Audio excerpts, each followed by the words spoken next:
ஜனநாயகமாக நிற்கக்கூடிய இந்த தேசத்தில் ஜனநாயகத்தை படைத்திட வேண்டும், தூய ஒரு தமிழர் ஆட்சி இந்த மண்ணிலே நிகழ்ந்திட வேண்டும் என்று 31 லட்சம் மாண தமிழர்கள் காசு வாங்காது, கோட்டர் வாங்காது இந்த சீமானவரின் தம்பிகளுக்கு, நாம் தமிழர் கட்சியுடைய பிள்ளைகளுக்கு தூக்கி பிடித்து 31 லட்சம் வாக்குகளை செலுத்தினார்களே, அந்த நம்பிக்கையெல்லாம் நாங்கள் இப்போ நினைச்சிருக்கிறோம். தமிழர் ஆட்சி ஒரு மாற்றம், இந்த ஒரு முன்னேற்றம் இந்த தமிழர் தேசத்துக்கு வந்து விடாதா என்று 31 லட்சம் மாண தமிழர் நினைச்சுக்கிட்டு இருக்காங்கல்ல. இன்றைக்கு அதே போல 18வது மக்களவை தேர்தல் 24லும் அதே போல தனித்து தான், யாரோடையும் கூட்டணி இல்ல, 20 பெண்கள் 20 ஆண்கள் 40 தொகுதிகளிலும் தனித்து நிற்கக்கூடிய இன்றைக்கு நாம் தமிழர் கட்சியை பார்த்து அத்தனை கட்சிகளும் தன் ஈரக்குறை நடுங்கி போய் கிடைக்கிறானே. இவனால் எப்படி காசு கொடுக்காமல் கட்சி நடத்த முடிகிறது? இவர்களால் எப்படி மக்களை சந்தித்து காசு கொடுக்காமல் ஜனநாயகமாக இவர்களால் எப்படி இந்த மண்ணிலே அரசியல் செய்ய முடிகிறது என்கின்ற ஆதங்கத்தில் இருக்கானே. இன்றைக்கு பல பத்திரிகையாளர்கள் சொல்றாங்க, இந்த தேர்தலில் 24 பாராளுமன்ற தேர்தலில் நாம் தமிழர் கட்சி எப்படி பார்த்தாலும் குறைந்தபட்சம் 15% வாக்குகளை பெருமன ஆணித்தரமா அத்தனை பத்திரிகையாளர் அடிச்சு சொல்றாங்கல்ல.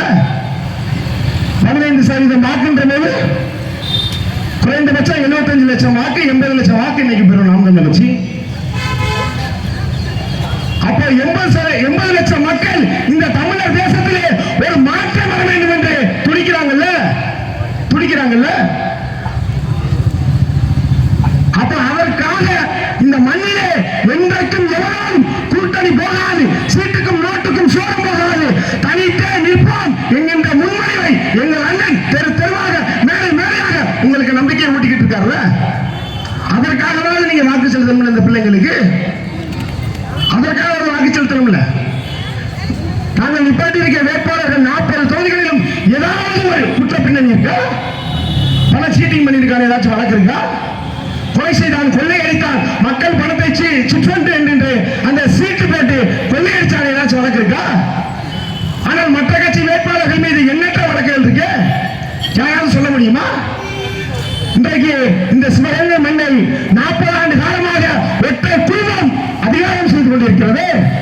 மரியாதைக்குரிய ஐயா சிதம்பரம் அவர்கள், அவருடைய அன்பு மகன் கார்த்திக் சிதம்பரம் அவர்களும் தொடர்ச்சியாக 40 ஆண்டு காலம் இந்த சிவகங்கை மண்ணுக்கு செய்த சாதனை என்ன சொல்ல முடியுமா? ஒன்று சொல்ல முடியுமா? அவர்களால் 40 ஆண்டு காலம் அடிக்கிறாங்களே, 40 ஆண்டு காலம் இவர்கள் செய்த ஒரு சாதனை, இந்த சிவகங்கை பாராளுமன்ற தொகுதிக்கு இவர்கள் செய்த ஒரு சாதனை, படித்து விட்டு தருகின்ற இளைஞர்களுக்கு வேலை வாய்ப்புக்காக இவர்கள் கொண்டு வந்த ஒரு தொழிற்சாலை, ஒரு வேலை வாய்ப்பு திட்டம் ஏதாவது ஒன்று இருக்கிறதா? இந்த இந்திய பெருநிலத்தினுடைய மிக முக்கிய அமைச்சரவையாக இருந்த நிதித்துறை அமைச்சர், உள்துறை அமைச்சர் என்கின்ற 2 பெரும் அமைச்சர்களை மிக பெரும் வலிமை நிறைந்த அந்த அமைச்சகத்தை தன் கைகளிலே வைத்திருந்த ஐயா சிதம்பரம் அவர்கள் நினைத்திருந்தால் இந்த சிவகங்கை இளைஞர்களுக்கு வேலை வாய்ப்பை கொடுத்திருக்க முடியுமா? முடியாதா? சொல்லுங்க. ஏன் செய்யல? யாராச்சும் கேட்பீங்களா? அது ஒண்ணுங்க, எங்களுக்கு ஒரு மன நிறைவு என்னன்னா, ஆண்கள் கூட ஒரு கோட்டரை வாங்கிட்டு அமைதியா படுத்துறாங்க. ஆனா வீர தமிழச்சிகள் இந்த செவ்வாய் சீமையிலே வாழக்கூடிய ஒவ்வொரு வீர தமிழச்சிகளுக்கும் நாங்கள் என்றைக்கும் கைகூப்பி நன்றி செலுத்துவோம். சென்ற இடமெல்லாம் ஐயா சிதம்பரம் அவர்களையும் அவருடைய அன்பு மகளையும் செருப்பை கிளட்டி அடிக்காத குறையாக விரட்டி இருக்காங்களே, வீர தமிழச்சிகள் விரட்டி இருக்காங்களே. தினம்தோறும் ஐயா சிதம்பரம் அவர்களுக்கும் அவருடைய மகனுக்கும் தினமும் எதிர்ப்பு தான், செல்கின்ற இடமெல்லாம் எதிர்ப்பு. என்ன செஞ்சு கிழிச்சிட்டீங்க ஐயா அப்படின்னு மக்கள் கேட்கிறாங்க. இந்த ஊரை விட்டு நீங்க வெளியில போறீங்கன்னா உங்களை கல்லால் அடிப்போம். நான் சொல்லல, மக்கள் சொல்றாங்க. அப்ப மக்களுக்கும் ஒரு மாற்றம் வருகிறது. இன்றைக்கு மக்கள் எவ்வளவு காசுகளை கொடுத்தாலும், எவ்வளவு பணத்தை கொடுத்தாலும் ஒரு மாற்றத்திற்கு இந்த மண்ணில ஒரு மாற்றம் வர வேண்டும் என்று எதிர்பார்க்கிறாங்க. இன்றைக்கு படித்த இளைஞர்கள் எல்லாம் சிந்திக்க ஆரம்பிச்சாங்க. ஏண்டா இந்த சிவகங்கை மாவட்டம் இன்னமும் பின்தங்கி போய் கிடக்கு? ஏன் இங்க ஒரு வேலை வாய்ப்பை தொழிற்சாலை ஏற்படுத்த முடியல? ஏன் இவர்களால் ஒரு நீர் மேலாண்மையை சரி செய்து கால்வாய்களை தூர்வாரி ஆற்று நீர் பாசனத்தை சரியாக கொண்டு வந்து நம்ம விவசாயிகளுக்கு ஏன் கொடுக்க கொடுக்க முடியல அப்படின்னு எல்லாரும் கேட்கிறாங்கல்ல. ஐயாவும் ஐயா மகனும் சேர்ந்து இந்த 40 ஆண்டு காலத்தில் இதை செய்திருக்க முடியுமா முடியாதா? முடியுமா முடியாதா? அவர்கள் அதிகாரத்திற்கு வர துடிப்பதெல்லாம் ஒன்றே ஒன்றுக்காகத்தான். ஐயா சிதம்பரம் அவர்கள் மீதும் அவருடைய பெற்றெடுத்த தவப்புதன் கார்த்திக் சிதம்பரம் மீதும் தலைக்கு மேல் கத்தி தொங்குவதை போல 3 வழக்குகள் தொங்கிக்கிட்டு இருக்கு. 3 வழக்கு தொங்கிட்டு இருக்கு. 3 வழக்கு என்ன வழக்கு நினைக்கிறீங்க? மக்களுக்காக போராடி வழக்கு வாங்கினாங்களா? மக்களுக்காக போராட்டம் செய்து வழக்கு வாங்கியிருக்காங்களா? இல்லையே. 3 வழக்கும் மோசடி வழக்கு, தவறான பணப்பரிமாற்ற வழக்கு. வெளிநாடுகளில் இருந்து பணத்தை இறக்குமதி பண்ணி தவறான முறையில் பணப்பரிமாற்றம் செய்தார்கள் என்கின்ற வழக்கு. இவர்கள் இந்த நாட்டை காப்பார்களா? இந்த தேசத்தை காப்பார்களா? இந்த தேசத்தின் இளைஞர்களுக்கு இவர்கள் வேலை வாய்ப்பை வாங்கி கொடுப்பார்களா? அப்ப இதெல்லாம் நாம் சிந்தித்து பார்க்க வேண்டுமா வேண்டாமா? இன்றைக்கு வீதிக்கு ஒருவன் கூட இல்லாத காங்கிரஸ் கட்சியை தெரு தெருவாக தூக்கிக்கிட்டு தன் தலையில சுமந்திருக்கிறாரு திராவிட முன்னேற்ற கழகத்தை சேர்ந்தவன். இந்த 3 ஆண்டு காலத்தில் இந்த திராவிட முன்னேற்ற கழகம் ஐயா மரியாதைக்குரிய தமிழக முதல்வர் ஸ்டாலின் திராவிட மாடலின் திருவாளர்கள் சாதித்த ஒன்று சொல்ல முடியுமா?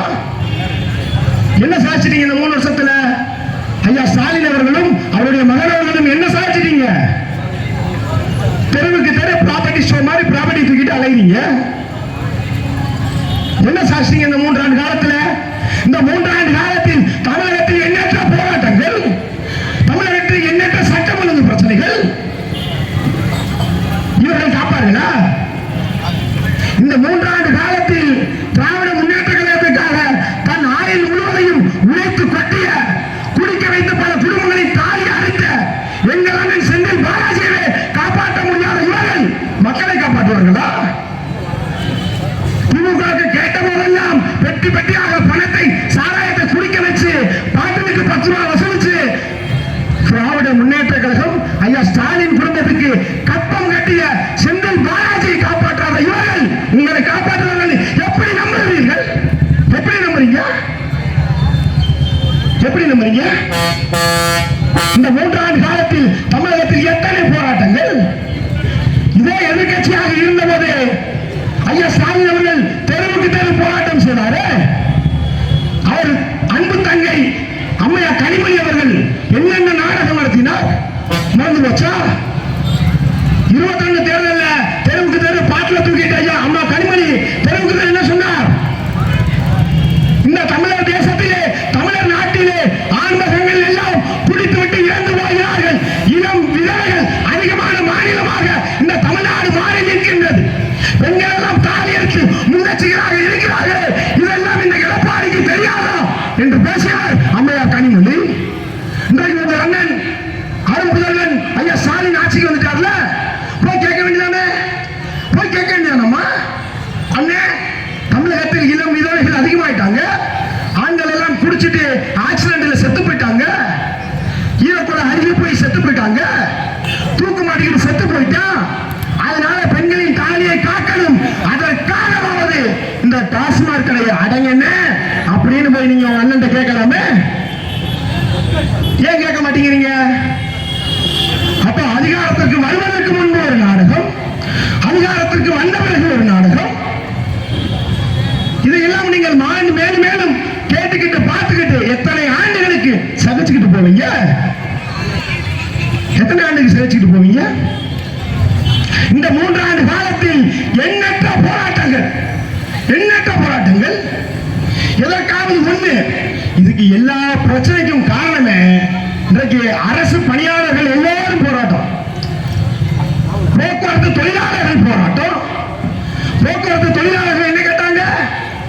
தங்களுடைய பிடித்த பணம், புதிய பணம், தன் வேலை ஓய்வு பெறும் காலத்தில் தனக்கு கிடைக்கக்கூடிய பணத்தை வைத்து தன் மகனுக்கு ஒரு திருமணம் செஞ்சு வச்சிடலாம், மகனுக்கு ஒரு திருமணம் செஞ்சு வச்சிடலாம், இல்ல பிள்ளைக்கு ஒரு 10 பவுன் நகை எடுத்து போட்டுடலாம், பேத்திக்கு படிப்பு செலவு கொடுத்துடலாம், இல்ல ஒரு வீட்டை கட்டிடலாம், வீட்டை கட்டி சந்தோஷமா நிம்மதியா உட்கார்ந்துடலாம். போக்குவரத்து தொழிலாளர்கள் எல்லாம் கேட்டார்கள். அவர்கள் கேட்டது என்ன? அவர்களுடைய பிடித்த பணம் 7500 கோடி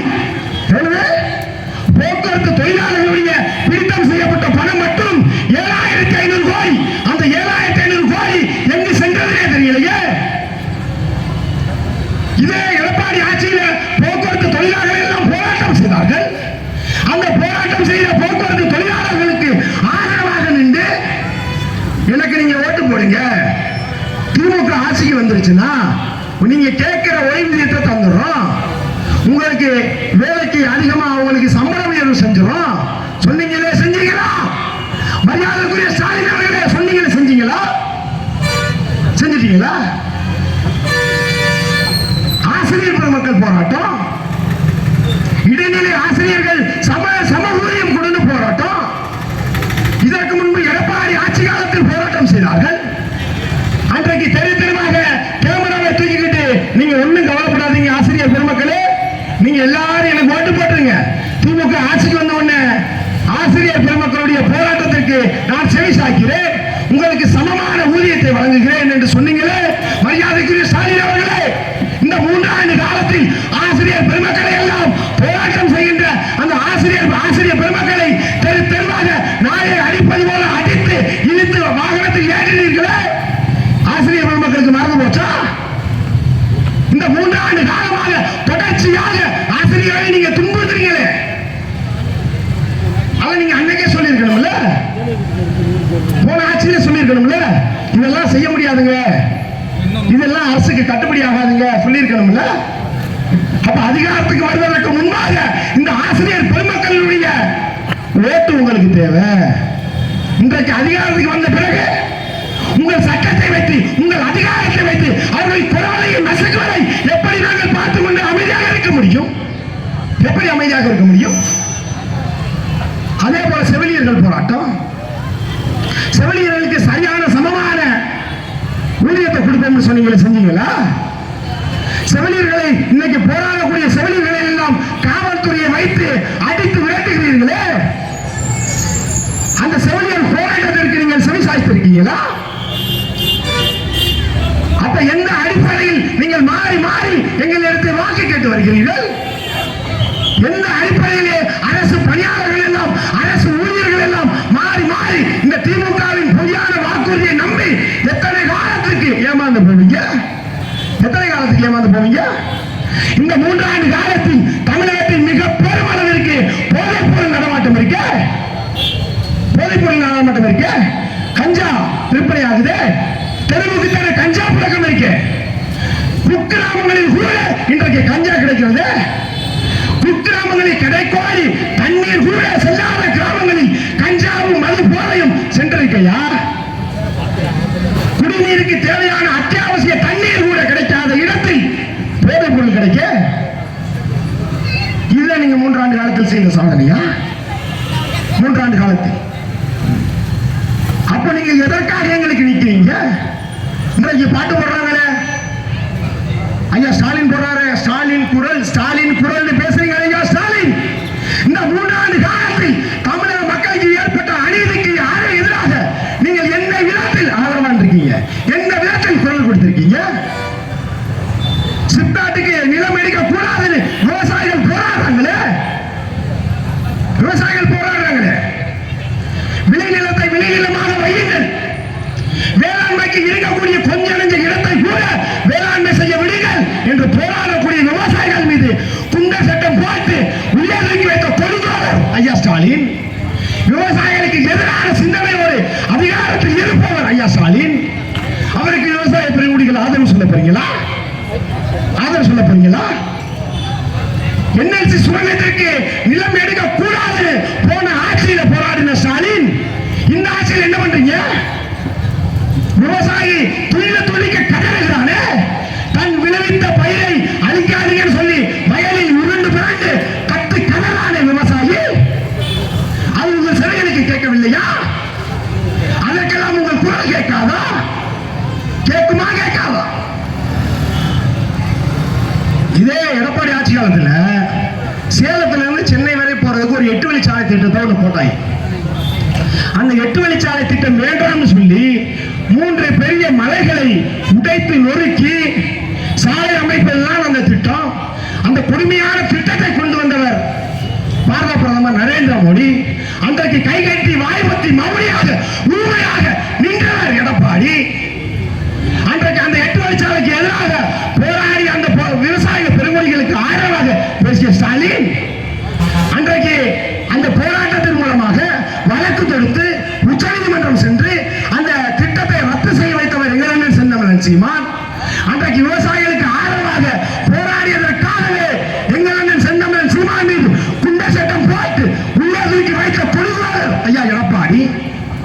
அன்றைக்கு விவசாயிகளுக்கு ஆதரவாக போராடிய ஒரு தலைவன் எங்கள் அண்ணன் சீமான் மட்டும்தான். அன்றைக்கு எதிர்கட்சியாக இருந்தபோது 8 வழிச்சாலை எதிர்த்து பேசிய ஸ்டாலின் ஆளுங்கட்சி ஆன பிறகு 8 வழிச்சாலைக்கு என்ன பேர் வச்சான் தெரியுமா? வந்து 1 வருஷம் கூட ஆளுங்க. 2021 ஆட்சிக்கு வந்து 1 வருஷம் கூட ஆகல. நேர மத்திய அரசிடம் கொண்டு போய் ஒரு கையெழுத்தை கொடுத்தது தமிழக அரசு. 8 வழிச்சாலையை நீங்கள் போடுங்கள், உங்களுக்கு நிலமற்ற தரையோ எந்த எதிர்ப்பும் வராத அளவிற்கு நாங்கள் பாதுகாப்பை கொடுக்கிறோம் என்று சொல்லி விவசாயிகளுக்கு பெரும் துரோகத்தை இழைத்தவர் ஸ்டாலின். 8 வழிச்சாலை சொல்லிட்டா மக்கள் போராடுவான்னு சொல்லி அந்த 8 வழிச்சாலைக்கு வேற பேர் வைக்கிறான். என்ன தெரியுமா? பசுமை வழிச்சாலை. எப்படி? பசுமை வழிச்சாலை. மரங்களை பூரா நொறுக்கிவிட்டு மரங்களை எல்லாம் வெட்டி சாய்த்து விட்டு அதிலே போடப்படக்கூடிய சாலைக்கு பசுமை வழிச்சாலைன்னு பேர் வைக்கிறாங்க. இவர்களை நம்பியா நீங்கள் இவர்களுக்கு வாக்கு செலுத்தணும்? இந்த திமுக நம்பி நீங்க வாக்கு செலுத்தணுமா?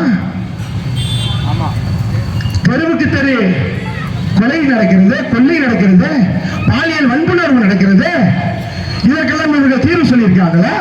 கடந்த ஆட்சியில பொள்ளாச்சியில் ஒரு பெண்களுக்கு ஏற்பட்ட பாலியல் கொடுமை சம்பவம், அந்த சம்பவத்திற்கு ஆதரவாக அன்னைக்கு பேசிய ஐயா ஸ்டாலின், நாங்கள் அதிகாரத்துக்கு வந்தால் அந்த குற்றவாளிகளை உடனடியாக கைது செய்து சிறைப்படுத்துவோம் சொன்னீங்களே, செஞ்சீங்களா? 2018ஆம் ஆண்டு தூத்துக்குடி ஸ்டெர்லைட் ஆலையில எதிராக அமைதி வழியில் மனு கொடுக்க சென்ற அந்த பகுதி மக்களை துணிக்க 13 தமிழரை சுட்டு படுகொலை செய்ய அந்த கொலையாளர் எடப்பாடிக்கு எதிராக அன்னைக்கு பேசுறீங்களே, அந்த 13 தமிழர்களை துணிக்க கொலை செய்த அந்த அதிகாரிகளை நாங்கள் அதிகாரத்திற்கு வந்தால், ஆட்சிக்கு வந்தால் தண்டனை தருவோம், கைது செய்வோம் சொன்னீங்களே, இன்னைக்கு செஞ்சிருக்கீங்களா? எந்த அதிகாரி துப்பாக்கியால் டப்புன்னு சுட்டு கொண்டாரோ அந்த அதிகாரிக்கு இன்றைக்கு உயர் பதவி வழங்கியிருக்கீங்களே மிஸ்டர் ஸ்டாலின். கொலை செய்ய அதிகாரிக்கு உயர் பதவி எப்படி கொடுத்தீங்க? அப்ப இதையெல்லாம் நாங்கள் மறந்துட்டு போவோமா? அப்ப நீங்க யாருக்கு வாக்கு செலுத்த வேண்டும்ன்றது தெளிவா தெரிஞ்சுக்கிறீங்க. ஐயா தேவநாதன் நீங்க ஒருத்தர் நிற்கிறாரு பாரதிய ஜனதால, அவருக்கு ஓட்டு போடுறீங்களா? அவருக்கு எதுக்காக ஓட்டு போடுறீங்க? என்ன செஞ்சிட்டாரு? இந்த 10 ஆண்டு காலத்தில் நரேந்திர மோடி இந்த மண்ணிற்கு செய்யாத ஒரு சாதனையை என்ன செய்து விடுவா? கச்சத்தீவு தூக்கி கொடுத்தது அன்னைக்கு அம்மையார் சோனியா காந்தி, கைகட்டி வாய்ப்பற்றி மௌனியாக இருந்தது ஐயா கருணாநிதி. இன்றைக்கு கச்சத்தீவுக்கு 2 பேர் வாய் சண்டை போட்டுருக்காங்க. நரேந்திர மோடியும் மு க ஸ்டாலினும் வாய் சண்டை போட்டுருக்காங்க. நான் எடுத்து கொடுக்கல, இல்ல நீ எடுத்து கொடுக்கல. எப்படி? எவன் அப்பம் வீட்டில் எவன் எடுத்து கொடுப்பது? நம் தமிழர் தாயகமான தமிழர் நிலமான அந்த சேதுபதியின் சீமையின் சொந்த சொத்தான கச்சத்தீவை எப்படா எடுத்து கொடுப்பேன் இந்த நிலத்தை கேட்ட ஒரு ஆண்மகன், ஒரு அரசியல்வாதி என்னென்ன செந்தமிழன் சீமானத்தவர் எவ்வளவு இருக்கு இந்த நிலத்துல? தேர்தல் முடிஞ்ச பிறகு கச்சத்தீவு குறித்து எல்லாரும் பேசுவோம். மீண்டும் தேர்தல் வந்த பிறகு கச்சத்தீவை எடுத்து கொடுத்தவங்களோட அப்படியே போய் சேர்ந்துக்கிறோம். அப்படி நாடகம் நடிக்கிறோமா? இன்றைக்கு தமிழக மீனவர்கள் மற்றும் 840 மீனவர்கள் மேல துடிக்க சுட்டு படுகொலை செய்திருக்கிறது இலங்கை சிங்கள ராணுவம். அதற்கு எதிராக வாய் திறந்தாரா இந்த மோடி? இந்த 10 ஆண்டு காலத்தில் வாய்கிழிய வடை சுட்ட ஐயா பாரத பிரதமர் நரேந்திர மோடி 56 இன்ச்சு மார்பளவு கொண்ட இந்த பாரதத்தின் சலுக்கிட்டார் என்று வாய்கிழிய பரப்புரை செய்கின்ற இந்த பாரத பிரதமர் நரேந்திர மோடி அந்த சிங்கள ராணுவத்திற்கு எதிராக, சிங்கள அரசுக்கு எதிராக ஒரு வார்த்தை, ஒரு கண்டனம் ஒன்று சொல்லியிருப்பாரா? அவருக்கு எதுக்கு இங்க வாக்கு செலுத்தணும்? இன்றைக்கு பெட்ரோல் டீசல் கேஸ்னு இன்னைக்கு எல்லா விலைவாசி உயர்வும் கொண்டு வந்த பெருமகன் ஐயா பாரத பிரதமர். இன்னைக்கு ரோட்ல போற எல்லா வாகனத்துக்கும் சுங்க கட்டணம் என்கின்ற பாக்கெட்ல இருக்க பணத்தை நேரடியா கையை விட்டு எடுக்கின்ற கொள்ளையாக செயல் செய்தவர் இந்த நரேந்திர மோடி. அவருக்கு ஓட்டு போட போறீங்களா? மணிப்பூர் மாநிலத்தில் பழங்குடியின பெண்களை நிர்வாணப்படுத்தி சாலையிலே அடித்து ஜெய் ஸ்ரீராம் என்று சொல்லி அந்த பெண்களை நிர்வாணப்படுத்திய அந்த மதவெறி போறீங்களா? அந்த மதவெறி கும்பலுக்கு நீங்க வாக்கு செலுத்தணுமா? பிறகு எதற்காக இந்த மண்ணில் எந்த ஒரு போராட்டத்திற்காக எந்த ஒரு பிரச்சனைக்காக நின்றிருக்கிறார் இந்த தேவநாதன்? எதற்காக நின்றிருக்கிறார் அந்த தேவநாதன்? இவர் வெற்றி பெற்றால் என்ன நடக்கும்? என்ன நடந்துடும்? 10 ஆண்டு காலத்தில் நடக்காத ஒரு மாற்றம் இந்த தேவநாதன் செய்துட்டா வந்துருமா? வந்துருமா சொல்லுங்க? அப்ப இவர்கள் எல்லாம் பல கோடிகளை சொந்தக்காரர்களாக இருந்து பணத்தை கொடுத்து சீட்டை வாங்கி இங்க வந்து நிக்கிறாங்களே, நீங்கள் சாதி பார்த்தவர்களுக்கு வாக்கு செலுத்த போறீங்களா? இல்ல மதம் பார்த்தவர்களுக்கு வாக்கு செலுத்த போறீங்களா? இல்ல இனம் பார்த்து நாங்கள் தமிழர்கள் என்று சொல்லி நாம் தமிழருக்கு நீங்கள் வாக்கு செலுத்த போகிறீங்களா சிந்திச்சுக்கிறீங்க? இல்ல அண்ணா திராவிட முன்னேற்ற கழகத்தை சேர்ந்த எங்கள் அண்ணன் அன்புக்குரிய அண்ணன் சேவியர் தாஸுக்கு நீங்க வாக்கு செலுத்தணுமா? இதற்கு முன்பு 5 ஆண்டு காலம் அமைச்சர் பெருமகனாக இருந்த ஐயா பாஸ்கரன் நம்மளும் செய்யாததை அவர் செய்வாரா? இன்றைக்கு இந்த தொகுதியினுடைய சட்டமன்ற உறுப்பினராக இருக்கக்கூடிய அண்ணன் செந்தில்நாதன் அவர்கள் செய்யாத ஒன்றை அவர் வந்து செஞ்சிருவாரா? இல்ல 2014